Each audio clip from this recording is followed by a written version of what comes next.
At Starbound, we tell stories the human way, not with artificial voices or AI slop. In the end, what's HFY without humanity? Subscribe to keep it this way. My name's Chikondi. Let's begin. The translation came as musical intervals rendered into words, each phrase carrying the rhythm of something originally beautiful, now described to someone who couldn't hear music. Their expansion is a discordant note in the galactic symphony. But be assured, the grid is flawless. It is the embodiment of order. Nothing moves within our sphere unseen. No ship, no signal, no ambition can hide from the perfection of our senses. 48 hours later, the cockpit of the Gaelic Whisperer smelled like ozone and bad decisions.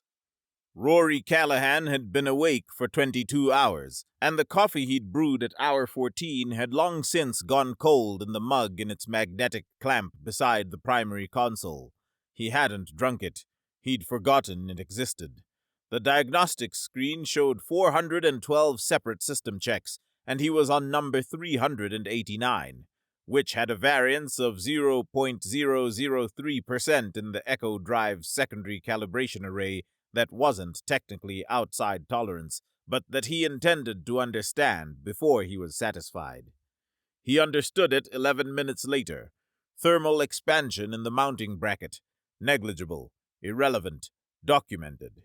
He moved to 390. The floor panels beneath his chair bore a long scuff mark from the day he'd misjudged the width of a power coupling and dragged it across the deck. 8 months ago, during the first week of the build, when the Whisperer had been a skeleton of frame and intention rather than a ship. The scuff had remained. He'd considered it a kind of christening. He heard the docking bay's inner hatch cycle, the distinctive 3-beat pressure equalization, and didn't look up. "You're still at it," Eldon said. 390 or 412. Eldon Marsh dropped into the co-pilot's seat with the economy of a man who had been getting in and out of cockpits for 30 years and had long since stopped thinking about it.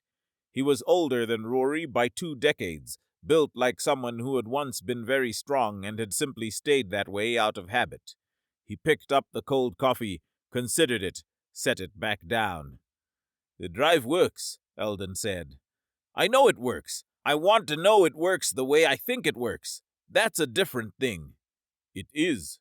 "Yes." Rory pulled up the next subsystem. "The difference between a thing functioning and a thing functioning as designed is the difference between luck and engineering.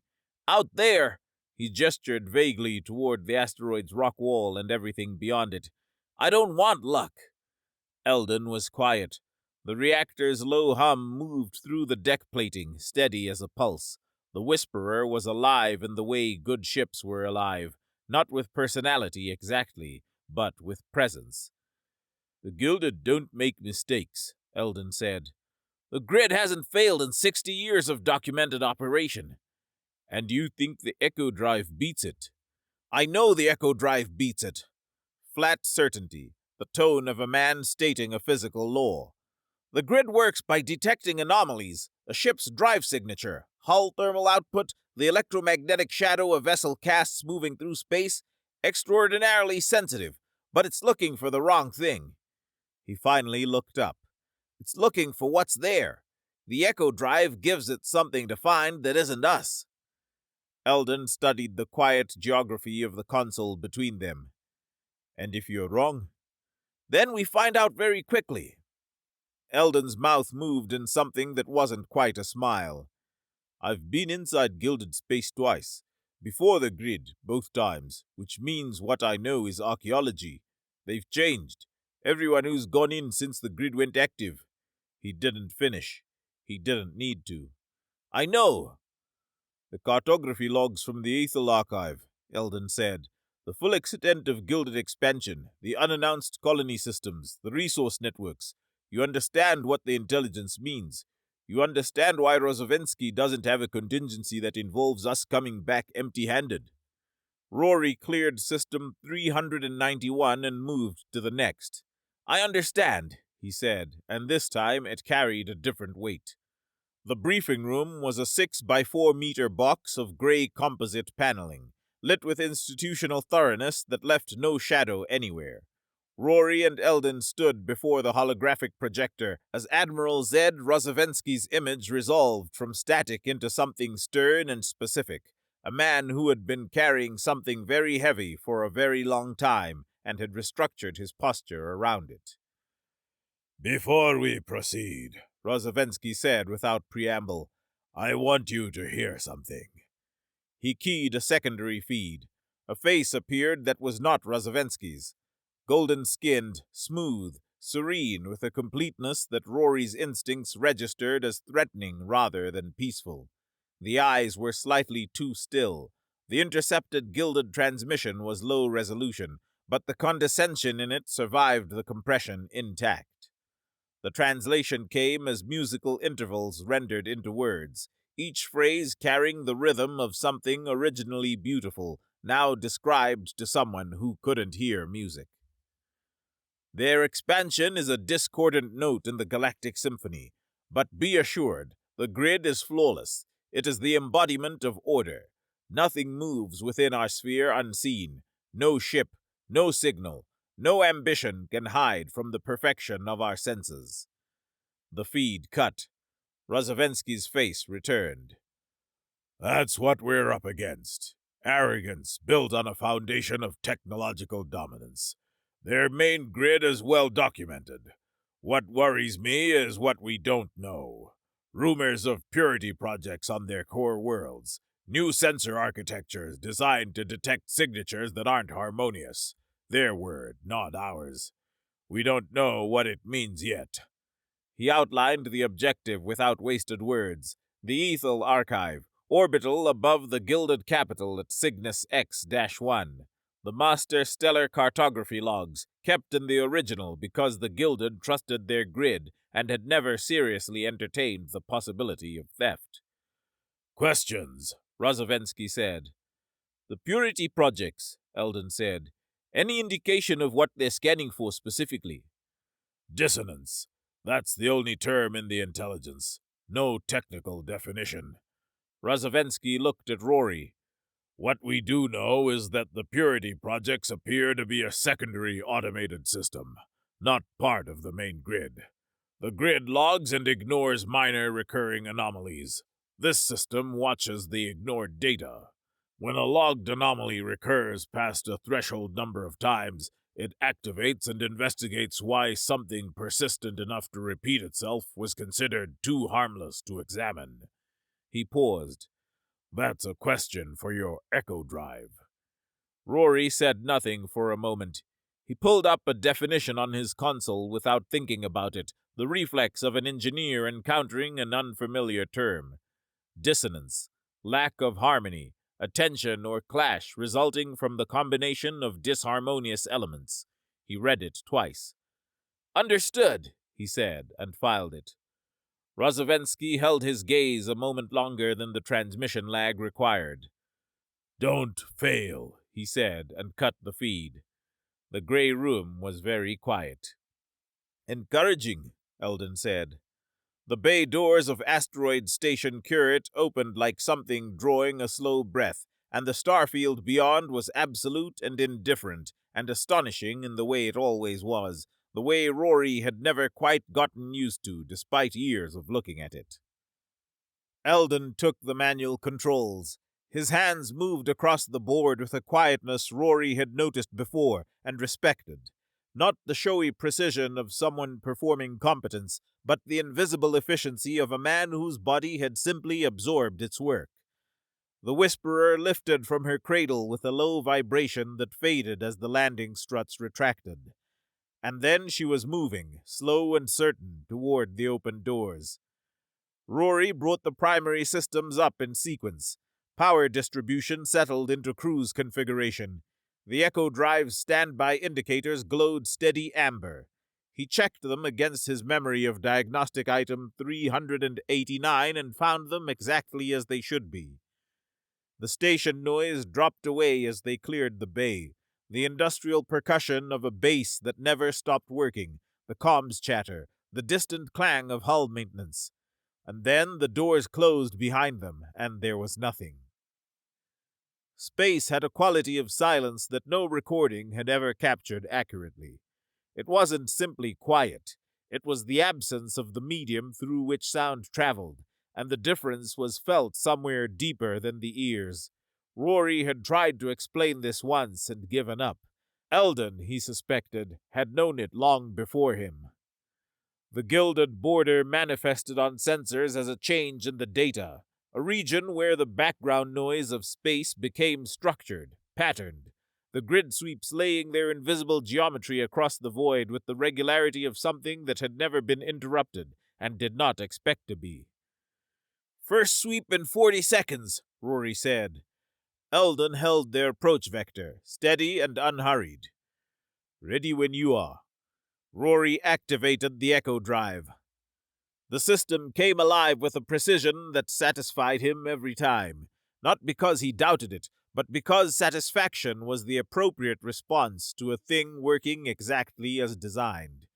The drive's sensor array detected the incoming sweep, sampled its frequency, its pulse width, its characteristic waveform, and in the 0.3 seconds before it arrived, composed a response. Not silence. Silence was itself an anomaly the grid would notice and investigate. Instead, the echo drive broadcast back the signature of a pocket of interstellar hydrogen, diffuse and unremarkable, drifting on a trajectory consistent with the local stellar wind. The sweep passed through them and returned to its source, carrying the news that nothing was here, only hydrogen, patient and vast and entirely without ambition. 2 gilded patrol vessels slid past at 400 kilometers, their running lights a slow amber pulse, their sensor arrays painting the Whisperer repeatedly and finding only hydrogen and silence. Rory watched them go. His hands rested on the console without tension. "First veil," he said quietly. "We're through." Eldon said nothing, but his shoulders settled by perhaps 3 millimeters, and Rory noted it and said nothing in return. The Gaelic Whisperer moved deeper into gilded space, silent as a held breath. 6 hours inside the border, they got their first close look at what that space contained. The Gilded flew in formation the way mathematics flew in formation, inevitably, precisely, without the small human deviations that accumulated in every other fleet Eldon had ever observed. The patrol squadron that crossed their path held its spacing to the meter, each ship equidistant from its neighbors, the whole formation rotating on a shared axis with the slow, unhurried perfection of a mechanism that had never been asked to improvise. Eldon watched them on the visual feed and said nothing for a long time. "The lead ship adjusted course 0.4 degrees 12 minutes ago," Rory said, not looking up from his secondary console. "All 9 ships completed the same adjustment within 0.6 seconds of each other. Networked. Completely. Individual decision-making is probably considered a flaw." He pulled up a passive scan of the formation. "The drive harmonics are synchronized too. They're not just flying together, they're functioning as a single organism." "It's soulless," Eldon said. "It's extraordinary." Eldon looked at him. "Both things can be true," Rory said. "I'm allowed to admire engineering I find philosophically objectionable." They passed a gilded way station 2 hours later, a structure that might have been beautiful if beauty required warmth, which Eldon had always privately believed it did. The station was a perfect octahedron, each face a mirror surface, its docking arms extending with radial symmetry in 8 directions, each arm identical to the last. The light it reflected was cold and even, the light of a star filtered through something that had removed all its irregularity. There were no visible markings, no signs of individual habitation, nor the accumulated visual noise of a place where people actually lived. It looked less like a space station and more like a proof of concept. "No art," Eldon said, "anywhere. Not on that station, not on the ships, not so much as a painted number." "Individuation would disrupt the harmonic pattern," Rory said. Rory said it the way he said most things, as information rather than judgment. "If every ship is identical and every station is identical, The sensor grid reads a consistent baseline. Variation is what gets you noticed. Oh, it's what makes you human. Rory considered this. Or both. The Gaelic Whisperer moved through it all like a rumor, the echo drive feeding the grid a continuous stream of unremarkable phenomena: drifting hydrogen, a slow-moving fragment of ice, the electromagnetic shadow of a long-dead comet. The gilded sensors swept them with metronomic regularity and found nothing worth cataloging. Eldon had trusted his life to a great many things over 30 years. He was still deciding how comfortable he was trusting it to a variance of 0.003% in a mounting bracket. He didn't mention this to Rory. Cygnus X-1 delivered something beyond overwhelming. It was simply too large to process emotionally. The black hole at its center was invisible, as black holes were, but its presence organized everything in the system around it. The accretion disk, a vast, slow spiral of superheated matter, glowing in gradients from deep red at its outer edge to a white-gold ferocity at the inner boundary that the visual filters struggled to manage. Around this impossibility, the Gilded had built their crown. Ring worlds, 3 of them, concentric, each inclined at a precise angle to the accretion disk's plane, their inner surfaces presumably habitable and certainly vast. They were gold, not metaphorically gold, but actually gold, or something that caught light the way gold did, their surfaces gleaming in the accretion disk's radiance with an opulence so extreme it circled back around to something that felt almost like threat. Capital ships moved between them in the same lockstep formations as every other gilded fleet, and there were many, more than Eldon had seen in any single intelligence summary, more than he suspected the Coalition knew about. "There," Rory said. The Aethel Archive occupied a stable orbit between the second and third ring worlds, a sphere, perfect as everything the Guild built was perfect, the size of a small moon, its surface an obsidian black that absorbed the accretion disk's light rather than reflecting it. Across this darkness ran threads of luminescence, blue, white, and precise, tracing the data conduits beneath the surface the way a circulatory system traces beneath skin. It pulsed slowly. It looked alive, and in a sense, Eldon supposed it was. Around it, patrol drones in a layered shell, capital ships at 4 anchor points, sensor arrays he could count and several he suspected he couldn't. The drone coverage alone would have made any conventional approach suicidal. Even with the echo drive running flawlessly, the geometry of it was uncomfortably tight. "How long do we have before the next capital ship rotation?" Eldon said. 41 minutes. The rotation creates a 17-minute window where the sensor coverage on the archive's southern hemisphere drops to 60% of nominal. 60% of nominal for the Gilded is still better than anyone else's built, yes, but that's why we have the echo drive. Eldon was already adjusting the approach vector. South Polar region. There's a maintenance conduit access point that the archive's own schematics, the ones intelligence stole 14 months ago, indicate is serviced on a 48-hour cycle. Last service was 31 hours ago. Eldon did the arithmetic. That's cutting it close. Everything about this is cutting it close, Rory said without apparent concern. I need you on manual from here. Precise and slow. The Ghost protocol requires a drift rate under 4 meters per second relative to the archive's surface or the echo signature degrades. Eldon put his hands on the controls. The Ghost was Rory's improvisation, not something he'd designed into the Echo Drive's original specifications, but something he'd worked out in the 6 weeks of transit and spent 12 days coding and testing in simulation. It was elegant in the way that solutions born from necessity were elegant, compressed, purposeful, and slightly alarming to anyone who thought about it too carefully. Where the Echo Drive's standard mode broadcast a static false signature, the Ghost protocol broadcast a repeating anomaly, a sensor ghost, the kind of minor, consistent glitch that appeared in sufficiently complex detection systems, the phantom reading that recurred on a predictable cycle and was therefore, by definition, not a threat. The Gilded Zone systems would have protocols for logging and ignoring exactly this kind of noise.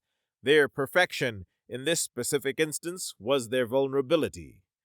The Archive's outer drone shell's sensors swept them 4 times as they drifted inward. Each time, the echo drive returned the ghost signature, the same reading, the same intensity, offset by the expected interval. Log, ignore, continue. They're filing us, Rory said quietly, watching the telemetry. Cross-referenced as a known anomaly, sector designation Delta 7. We have a designation. We have a designation. Eldon kept his hands very steady on the controls and thought about nothing but the numbers on his approach display. The maintenance conduit was a recessed channel in the Archive's obsidian hull, approximately 60 centimeters wide, covered by a panel of the same material as the surface around it, and invisible until you knew exactly where to look. Rory knew exactly where to look. "Hold here," he said. "Relative zero velocity." Eldon matched the Archive's rotation with movements so small they barely registered on the control surface. The Whisperer hung in space 40 meters from the Archive's hull, the obsidian surface filling the viewport, the blue-white conduit threads running past them in slow, luminous rivers. "Firing the leech," Rory said. The data leech was a probe the length of Eldon's forearm, magnetically tipped, trailing a filament of superconducting cable so fine it was effectively invisible. It crossed the 40 meters silently and embedded itself in the conduit access panel with a vibration too small to hear, only felt through the cable spool as a single definitive tick. "Contact," Rory said. "Beginning transfer." He watched the counter initialize and felt the familiar tension of a process he could not rush. The Gilded used quantum-locked data storage. The leech couldn't simply copy the cartography logs. It had to entangle with the archive system and migrate the quantum state incrementally. A process that was inherently sequential, inherently slow, and left no trace of a breach.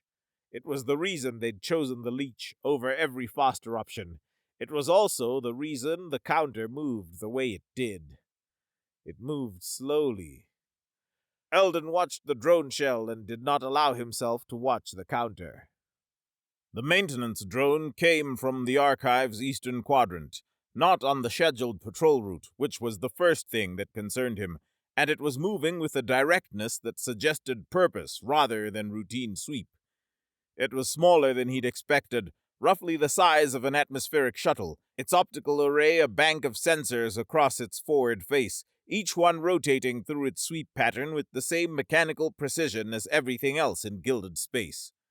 "Rory? I see it! The echo drive doesn't work on direct optical, I know." His voice was completely level. "Don't move." The drone's approach brought it along the Archive's surface at a distance of perhaps 15 meters, its optical array sweeping in an overlapping pattern that would have caught anything reflective, anything warm, anything that didn't match the surface it was examining. The Whisperer's hull was non-reflective by design, a composite coating that absorbed rather than scattered, chosen precisely because stealth in visual spectrum was as important as stealth in electromagnetic. In the shadow of the Archive, against obsidian, she was the color of nothing. The drone passed. Eldon became aware that he had not breathed for approximately 90 seconds. "Transfer at 60%, Rory said. He breathed. He held the controls. He did not look at the counter. At 100%, Rory said quietly and without ceremony, "Retract." The leech came back along its filament. The counter stopped. Rory pulled up the data package confirmation and checked it against the intelligence summary of what the Archive's cartography logs were expected to contain, and then checked it again, and then sat back in his chair. "We have it," he said. "All of it." Eldon began the careful drift away from the Archive's hull, the same patient nothing that had brought them in. His hands were entirely steady. He was quite proud of this. "Good," he said, which was all he trusted himself to say at that particular moment, and kept his eyes on the numbers. The drift away from the Ethel Archive was the longest 40 minutes of Rory's life. which was saying something given the 40 minutes that had preceded them. He sat with the data package confirmed and encrypted in the Whisperer's secondary core, and he watched his boards, and he said very little. The Ghost Protocol continued its quiet deception. Delta 7 logged and ignored. Unremarkable, the sensor ghost that the Gilded systems had described was beneath their attention. The drone shell receded behind them as Eldon held their drift, 4 meters per second, patient as erosion. "Capital ship rotation in 9 minutes, Rory said. "I know. When the rotation completes, the southern hemisphere coverage goes back to full nominal. "I know. We should be clear of the outer drone shell by then. "I know, Rory." Eldon's voice was not unkind. It was the voice of a man who was counting the same numbers independently and did not need them read aloud. "Let me fly." Rory let him fly. The outer drone shell passed behind them at minute 7. The capital ship rotation began at minute 9, 4 massive vessels pivoting in their anchor positions with the slow, inevitable grace of things that had no reason to hurry, sensor arrays sweeping back to full coverage of the archived southern hemisphere, and finding the same thing they always found: the archive, the drones, the cold luminescence of the conduit threads, and no one who wasn't supposed to be there. At minute 12, Eldon increased their speed for the first time since leaving the archive. Not dramatically, a gentle, steady increase, the kind of acceleration that looked like natural orbital drift to anything watching. But Rory felt it through the seat, and a moment later he noticed his hand. It was trembling, very slightly, barely visible, the kind of tremor that only appeared when the body decided the emergency was over and began returning from wherever it had been. He looked at it for a moment, then set it flat on the console until it stilled. "Don't," Eldon said. "I wasn't doing anything." "You were relaxing. Don't." Rory put his eyes back on the boards, but his hand remembered what it had just told him. The data was theirs. The archive was behind them. The Ghost Protocol was holding. The mission, impossibly, against all reasonable probability, successful, and it was very difficult to argue with a hand. He managed it for another 23 minutes. The wave hit them as they cleared the orbit of the system's third planet, and Rory had never seen anything like it. It wasn't a sensor sweep. He knew sensor sweeps, knew their frequency profiles and pulse widths and the characteristic shape they made in the data. This was different. An oscillating energy discharge, broadband, washing through the Whisperer's hull the way radiation washed through matter. Not around it, but through it, penetrating rather than reflecting, and the echo drive had no answer for something it couldn't intercept at the surface, because the surface wasn't where this was operating. The lights in the cockpit flickered. On the visual feed, a moon that had been dark and unremarkable for the entire duration of their approach blazed suddenly into activity. A structure on its northern face, angular and large, powering up with the decisive speed of something that had been waiting rather than dormant. Arrays extended, emitters oriented. A second oscillating discharge followed the first, stronger, more focused. The alarms came in a cascade, one triggering the next, the cockpit filling with sound and red light in the space of 2 seconds. Rory was already at his boards, reading the damage assessment before the alarm tones had fully registered as alarm tones. The Echo Drive's status indicator had gone from green to amber to red in the time it took him to move his eyes to it. Critical failure. The primary emitter array had gone down. The secondary was attempting to compensate and failing. The Ghost Protocol had dropped entirely, the repeating echo signature dissolving mid-cycle, and whatever Delta 7's lost transmitted data had looked like to the Gilded sensor network, it no longer looked like weather. "Rory," Eldon said, "I see it." The tactical display updated. Red icons, appearing as though the system had been full of them all along and had simply been waiting for permission to show itself. Interceptor class, 6 of them, launching from the station on the dark moon with the coordinated speed of ships whose pilots shared a network and made no individual decisions. A 7th and 8th followed. They were sleek and golden, and they were already calculating an intercept. The Gilded comms channels, which had been the measured, melodic background of ordered space, erupted into something that retained the chiming quality of their language and now sounded entirely like an alarm. "I need time," Rory said. "Working on it," Eldon said, and pushed the throttles forward. The Gaelic Whisperer was not a fast ship. She had been built for stealth, not speed, and stealth and speed were largely incompatible design priorities, which meant that the 8 interceptors behind them were faster by a margin that Rory's part of his brain that was still doing mathematics found discouraging. Eldon's response to this was to not travel in a straight line. The evasive maneuver was gut-wrenching in the specific way that maneuvers performed by someone who knew exactly what they were doing were gut-wrenching. Not random, not panicked, but deliberate in ways that Rory's body registered as chaos, even as his mind recognized the logic.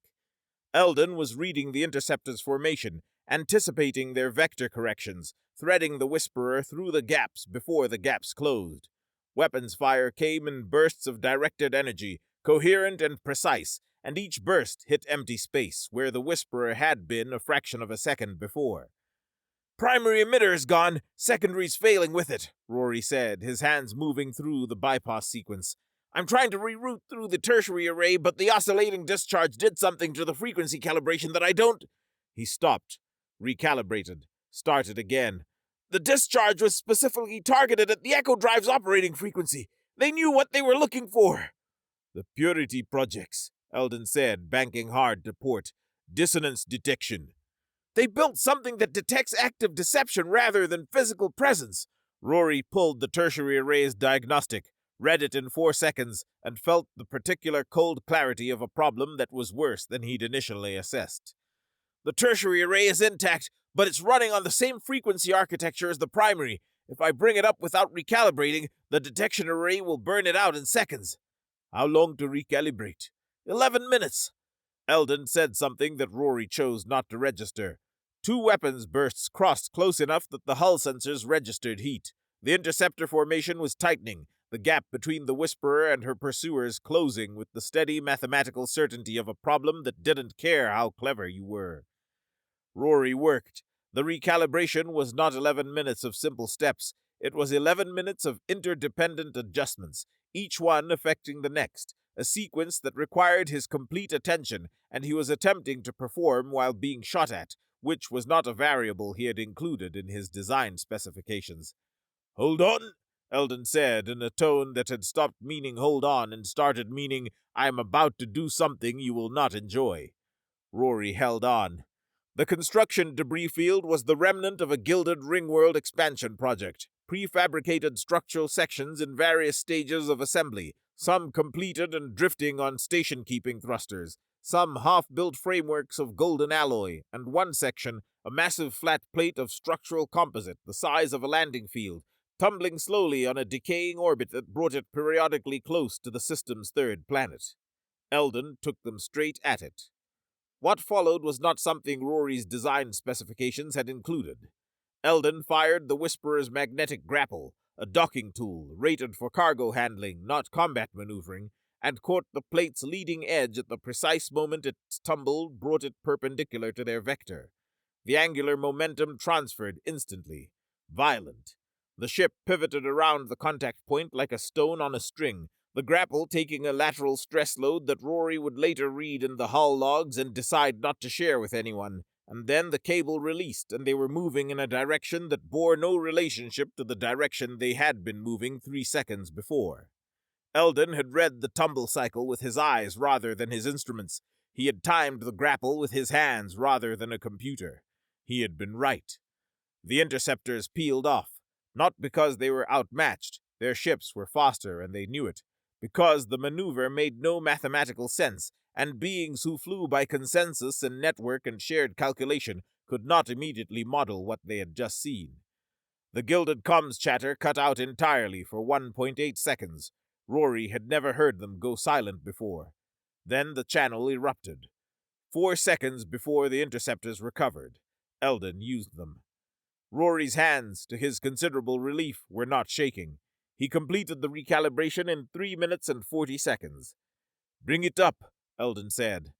Rory brought up the tertiary array. The Echo Drive's status indicator moved from red to amber. The interceptors were already correcting, already rebuilding their intercept solution. "It's partial," Rory said. "Maybe 40% of original capacity." "Can you build on it?" "While we're moving, yes. I need 7 more minutes." "You have 4. Eldon said, reading something in the tactical display that Rory was trusting him to read. Make it work. Rory made it work. The net was closing with the patience of something that didn't need to hurry. Eldon could see it on the tactical display and feel it in the geometry of the weapons fire. Less frequent now, more deliberate. The interceptors no longer trying to destroy them so much as hurt them. Every vector he opened, they covered. Every gap he found, they filled. There were 14 of them now, 2 flights of capital interceptors and a pair of heavy escorts that had come around the ring worlds with the slow, unstoppable authority of ships that had never needed to be fast, because they had always had enough numbers to be patient. He flew. He flew the way he had flown for 30 years, by feel, by instinct, by the accumulated physical memory of 10,000 hours that lived in his hands rather than his head. It was not enough. They're learning, he said. They're networked, Rory said from behind a wall of data he'd been building for the last 6 minutes. Every evasive pattern I see you use, they model and distribute to the entire formation in under 2 seconds. You can't surprise them twice with the same move. I know. He banked hard, threading the Whisperer between 2 interceptors that had anticipated his course correction and adjusted to catch him, and hadn't quite adjusted fast enough. 2 seconds. The modeling time was the only edge he had left, and he was spending it on survival rather than escape, which was the definition of a losing battle. How's the echo drive? 63%. It's not going to matter. They're using the dissonance array to guide the intercept formation. They can see us regardless of what the echo drive broadcasts. We could go fully dark and they'd still have us. Eldon didn't answer. He found another gap, pushed through it, gained 4 seconds.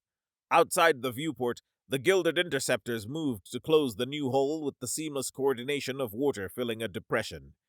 He was very good at this, and he was going to run out of gaps before they ran out of ships, and they both knew it, and the knowing of it was a weight that settled into the cockpit and made the air feel different. There's something in the charts, Rory said. Eldon glanced at him. Rory had pulled the stolen cartography logs onto his secondary display and was moving through them with the rapid index finger scanning motion he used when he was looking for something specific and hadn't found it yet. His other hand was still managing the echo drive rerouting, 2 processes running in parallel, the way his mind worked when it was running hot. Talk to me. The Gilded classify it as a navigational hazard. He stopped scrolling. Designation K-77, a nebula, 11 light minutes from our current position. Their logs flag it as a region of unpredictable gravimetric shears and chaotic plasma discharges. Standard navigational warning, keep clear. The nebula won't hide us from the dissonance array. I know. Rory looked up from the display. He had the particular expression he wore when he had arrived at a conclusion and was checking it for flaws before presenting it. Careful, inward, slightly elsewhere. But look at the raw sensor logs, not the navigational summary. The plasma discharge pattern is non-periodic. The gravimetric shears are non-repeating. Every reading is different from every previous reading. There is no baseline. There is no consistent signal. Eldon understood where this was going and felt his stomach move. Rory. The echo drive works by mimicking natural phenomena. The nebula is natural phenomena. Every variety of it, simultaneously, chaotically, without pattern. The dissonance array looks for deception by identifying signals that don't belong in their environment. He paused. Inside that nebula, everything belongs. Everything is noise. Everything is chaos. The array would have nothing to calibrate against. We would be invisible not because we're mimicking the background. We'd be invisible because the background is us.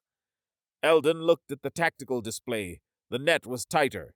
He had perhaps 90 seconds before the remaining gaps became theoretical rather than actual. A slip space jump 11 light minutes into a region of non-periodic gravimetric shears. Yes! The tidal stresses alone are significant, I know. The jump drive needs a clean gravitational gradient to calculate emergence. If the gradient is chaotic, the calculation fails and we emerge wherever the physics decide to put us. I know, Eldon, Rory said with the directness of someone who had already done the calculation and was not pretending it was a good one.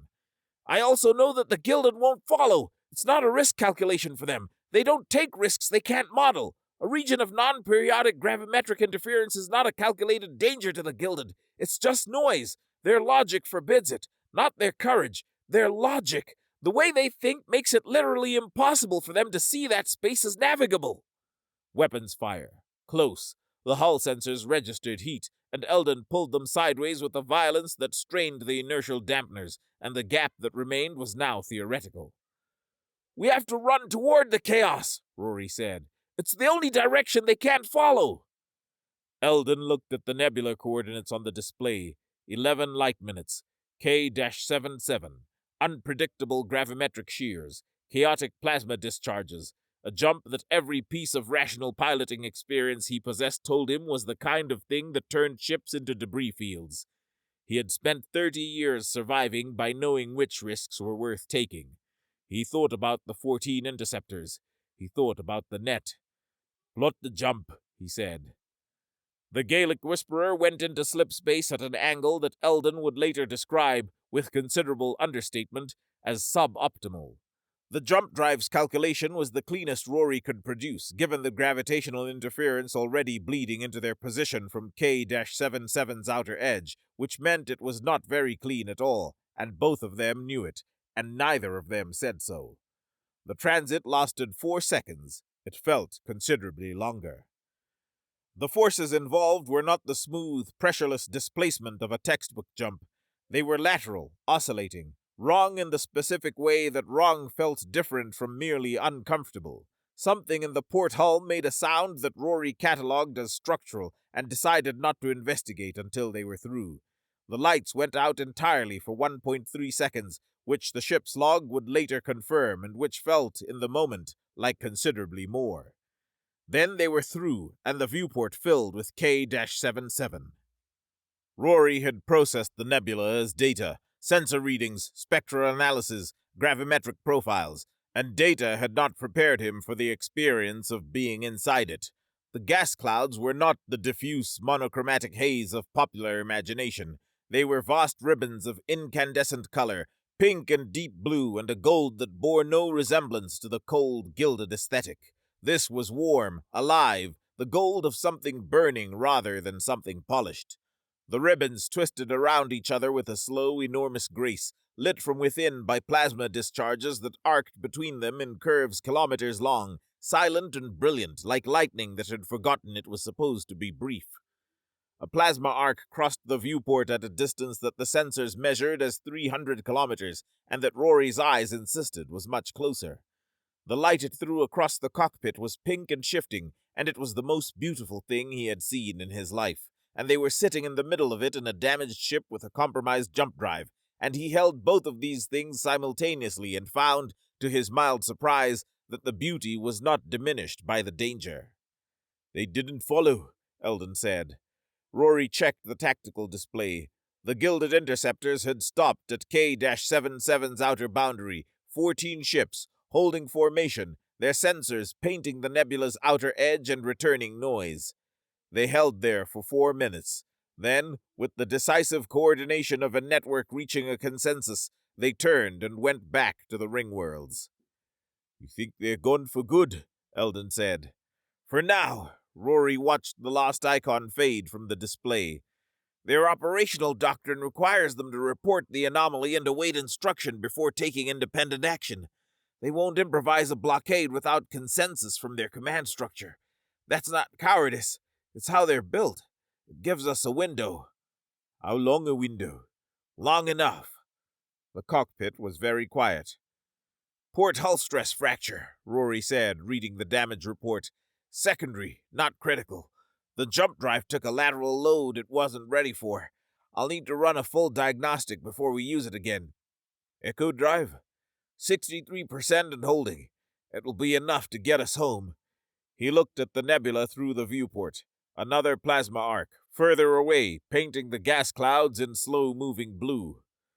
"We'll need to navigate out manually. No slip space until I've checked the drive." "Manual it is." Eldon settled into his chair with the particular quality of stillness that Rory had come to recognize as his version of relief. "It's not the worst office I've ever worked in." They flew out of K-77 over the course of 6 hours, picking their way through the gravimetric shears by feel and sensor, Eldon reading the gas clouds the same way he read everything, with his hands slightly ahead of his understanding, trusting the accumulated knowledge that lived in his body. The plasma arcs kept their distance. The ribbon clouds parted. The Gaelic Whisperer emerged from K-77's outer boundary into clear space with a port hull fracture, a compromised jump drive, and a data core containing the full Gilded Stellar cartography logs, intact and verified. Asteroid Station Quirt received them on a priority docking approach, the bay doors opening before Eldon had finished the request, and Rory understood from this that someone had been watching for their return. The Whisperer settled into her cradle with the slightly asymmetric thump of a ship that had taken a lateral load she hadn't been designed for, and the landing struts locked, and the reactor began its cooldown cycle, and it was over. Admiral Zed Rozovensky was waiting in the bay. He looked up at the ship first, the long scoring along the port hull where the stress fracture had propagated, the mottled surface where the heat of near misses had done things to the coating that Rory was going to need to assess carefully, the general appearance of a vessel that had been through something and had declined to discuss it. Then he looked at Rory and Eldon. Rory handed him the data core without ceremony. Rozovensky took it and held it with the particular stillness of a man receiving something he had not been certain would ever arrive. "I'll get this to the cryptographers," Rozovensky said. "The checksum is verified on our end, Admiral. Standard Coalition encryption wrapper is active. Everything that was in that archive is in that core." Rory paused. "Complete." Rozovensky looked at the data core for a moment. Then he looked at the ship again, and at both of them, and Rory had the sense of a man reassessing something he'd believed he understood. "The echo drive failed," Rory said. "They've built a dissonance detection array, specifically designed to identify active deception in the electromagnetic spectrum. It burned out our primary emitter in a single pulse. We went in as a stealth mission and came out as something else." "And yet," Rozovensky said, "the nebula, K-77, they won't go in. The gravimetric interference is non-periodic, which means their sensor system can't establish a baseline, which means their environment reads as pure noise. They can't navigate noise. It's not a risk they can calculate, so it's a risk they won't accept." Rory paused. "The echo drive works by mimicking natural chaos. What I didn't fully understand until today is that we don't have to mimic it. We can live in it. We can go places they physically cannot follow, because the part of them that would make the decision to follow can't process the information that would make the decision possible." Rozovensky looked at him for a long moment. Then he looked at Eldon, who had said nothing, who was leaning against the Whisperer's hull with the economy of a man conserving something he'd spent freely and needed to replenish. "Their perfection," Rozovensky said. "It has limits." "It has a specific, exploitable, consistent limit," Rory said. "They built a system for detecting deception. They haven't built a system for tolerating uncertainty. Those are different problems, and we've been treating them as the same one." He thought about the plasma arcs, the ribbon clouds, the gold that was warm rather than cold. "We don't need to beat their order. We need to operate where their order breaks down. We need to be the noise in their signal." Rozovensky set the data core down on an equipment case with the careful deliberateness of a man handling something fragile. He looked at the Whisperer once more, the scoring, the fractures, the evidence of a mission that had not gone as planned and had succeeded anyway. "Get some rest," he said, "both of you. Then come back and tell me everything about the nebula." He walked away down the bay. Then he stopped. He turned back and looked at Rory, and then at Eldon, for a long moment, and said nothing more. Then he walked on. Rory looked at Eldon, who was looking at the Whisperer with the expression he reserved for things he trusted. "She held," Eldon said. "She held," Rory agreed. The bay hummed around them, industrial and purposeful, the accumulated noise of a base that had never stopped working, and neither of them moved for a while, standing in it, letting it be enough. After a time, Rory became aware that he was thirsty. He thought about the mug of coffee in its magnetic clamp, cold since hour 14, forgotten since shortly after. When they got back to the ship, he decided he was going to make a fresh one.